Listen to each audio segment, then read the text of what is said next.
สวนวันสวนแก้มน้องวันสวนสวนหน้าดอนเอ่ยเฮ้ยเฮ้ยเฮ้ยเฮ้ยนางเอ้ยขอเสิญฟังเอาทอนฟ้อนสวรรค์สิได้ดาว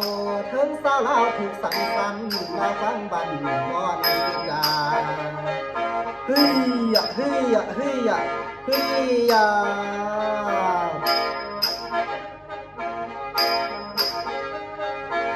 คนลาวแม่นสิอยู่ดอกฟ้าฟ้า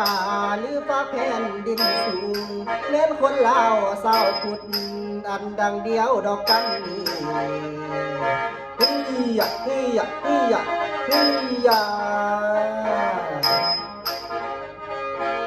ลุงเอ้ยไผก็มีดอกใจตั้ง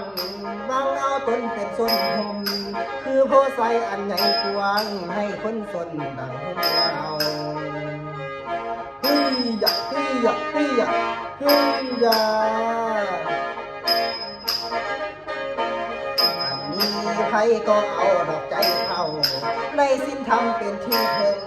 วันทาโลกพานกน้อมแห่งเศร้าปล่อยบานเฮ้ยเฮ้ยเฮ้ยเฮ้ยคนลาวแม่นอยู่ใส่ไผ่ก็สร้างเอาตั้งแต่ดอกความดีมีสิ่งทำประจำใจอยู่ถึงเลี้ยงดอกย้ำเศร้า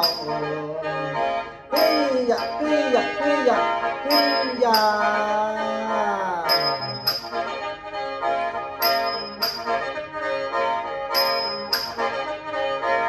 สายเอ้ยน้องว่าคนดอกคืออายทรงบ่กายคำลวง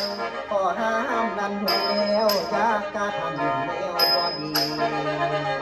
เฮ้ยเฮ้ยเฮ้ยเฮ้ย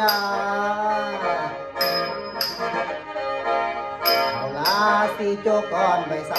ำคอนสวรรค์สิได้กาวคอนสวรรค์สิได้กาวเอาไว้ตอนดอกเทือหน้าดอกคอยตางโอ้